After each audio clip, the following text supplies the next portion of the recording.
Hai semuanya, ketemu lagi dengan Ami dalam Ami mengulas buku. Dan hari ini saya akan mengulas 5 bacaan yang saya baca di bulan April ini. Apa aja? Saksikan terus ya.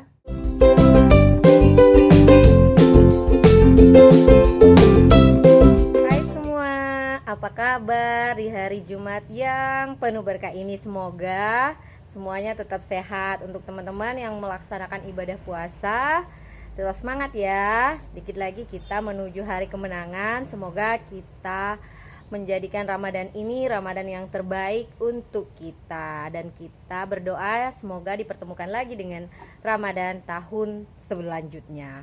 Nah, alhamdulillah di bulan April ini saya membaca 5 buku. Nah, buku apa aja? Ini dia. Yang pertama adalah buku 101 Kisah Orang-orang yang Dikabulkan Doanya. Buku ini juga sudah saya ulas di beberapa minggu sebelumnya.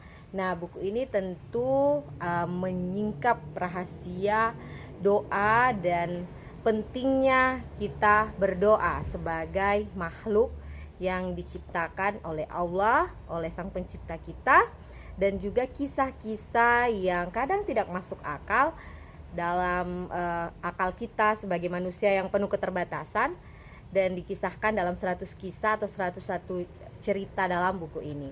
Nah, buku kedua yaitu buku berjudul, bukunya lagi dipinjam teman, judulnya 66 Kisah Muslimah Pengukir Sejarah. Sesuai dengan judulnya, ada 66 profil muslimah yang sangat terkenal karena keimanan, kesalihan, kecerdasan, ilmu, dan berbagai kemampuan yang dimiliki oleh para muslimah ini, dan tentu menjadi motivasi yang baik untuk kaum muslimin, khususnya muslimah, untuk menjadi pribadi-pribadi yang tangguh dan selalu menempatkan Allah sebagai segalanya dan melibatkan Allah dalam setiap urusan.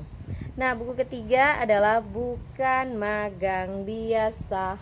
Buku ini diserahkan langsung oleh penulisnya, Kak Yus. Biasa saya menyebutnya Kak Yus, ada juga yang menyebutnya Bunda Yus. Nah, buku ini ditulis oleh 4 orang, dan mereka adalah para orang tua yang inspiratif yang ada di Aceh, dan juga tokoh-tokoh parenting ya, yang tempat Ami belajar di Tanah Serambi Mekah ini. Ada Bunda Maria Ulfa, Bunda Yus, terus Bunda Laila, dan Bunda Salwa.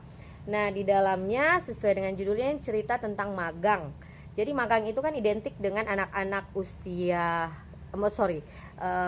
pemuda-pemudi usia kerja misalnya, atau usia kuliah. Tapi sebenarnya pemagangan itu bisa dilakukan sejak dini, bahkan sejak anak-anak usia SD, dan itu dijelaskan di sini baik dari perspektif budaya, perspektif sosial, bahkan perspektif agama. Dan di dalamnya dijelaskan tentang fungsi magang, apa saja yang dilakukan selama magang, rekomendasi-rekomendasi yang penting untuk orang tua yang ingin menempatkan anaknya di sebuah lokasi magang, dan juga rekomendasi untuk orang-orang yang memiliki tempat untuk bisa dijadikan tempat internship atau magang tersebut.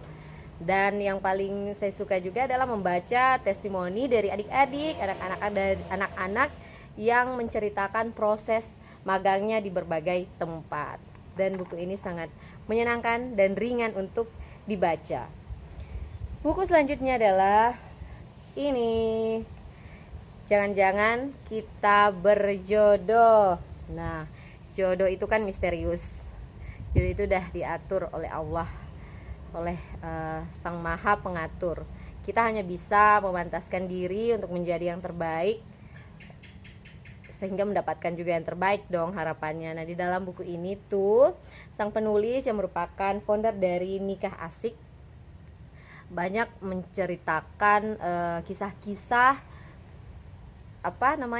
keinginan seseorang mendapatkan jodoh, kegalauan, bahkan kisah-kisah orang yang melakukan hal yang negatif hanya karena menganggap dia terlalu cinta dengan kekasihnya.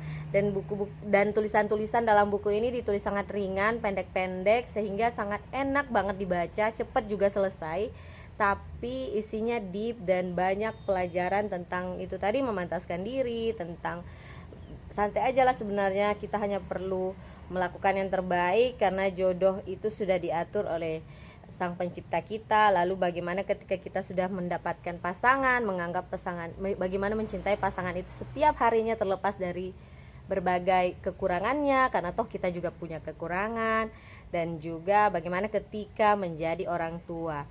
Nah, perspektif orang tua kita juga dituliskan oleh penulis di sini sehingga bisa menjadi brainstorming atau pencerahan yang sangat baik untuk kita.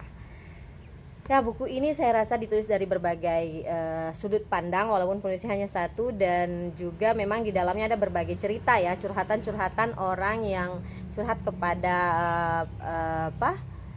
penulis melalui tagline nikah asik tersebut. Dan buku ini recommended, apalagi yang sering galau persoalan jodoh. Oke, buku yang terakhir saya baca di bulan ini adalah Unusual Santri, Berbedalah Maka Kau Akan Dikenal. Nah, buku ini tuh mengajak santri untuk menjadi orang yang tajir, orang yang kaya, mapan secara finansial. Karena tentu di sini dijelaskan beberapa kali bahwa memberi itu lebih baik daripada diberi. Dan dengan menjadi santri yang kaya, santri yang bermindset bahwa kita harus mapan secara finansial, akan banyak hal yang dilakukan tentunya untuk kemaslahatan ya. Jadi di sini diterangkan bahwa toh Nabi juga kaya. Memang Nabi Muhammad pernah miskin, tapi Nabi juga pernah kaya. Tapi dengan kekayaan itu Nabi Muhammad sebagai suri toladan kita tetap menjadi sosok pribadi yang sangat sederhana.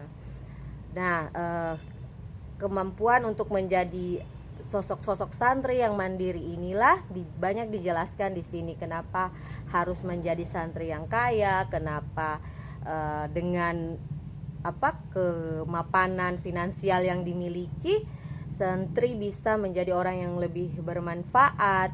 Dengan uang tersebut bisa, atau kekayaan yang dimiliki, bisa membantu banyak orang. Karena tentunya di sini jelaskan bahwa zakat aja perlu duit, naik haji perlu duit, membantu orang perlu duit, dan itu akan menjauhkan santri atau muslim dari pribadi bermental miskin. Bermental miskin maksudnya sini bermental selalu ingin diberi.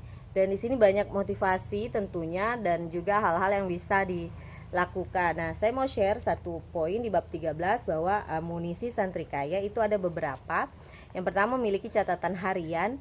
Kedua, bangun pagi, lalu tidak membuang waktu, suka sesuatu yang baru, suka membaca buku, bertemu orang baru setiap harinya, dan yang selanjutnya adalah menjaga kesehatan, lalu terbiasa memberi, dan lebih banyak mendengar, berpikir positif, dan tentu tidak berbuat curang. Nah, di dalamnya kita juga bisa belajar ilmu bisnis sebenarnya dalam buku ini. Apalagi pemaparan yang disampaikan oleh penulis sangat ringan dan menggunakan diksi yang mudah dipahami. Oke, itu aja sharing 5 buku yang saya baca di bulan April ini. Semoga menginspirasi dan bisa menjadi referensi teman-teman dalam memilih bacaan. Semoga bermanfaat, dan sampai jumpa di video selanjutnya. Yang belum subscribe ya. Dah.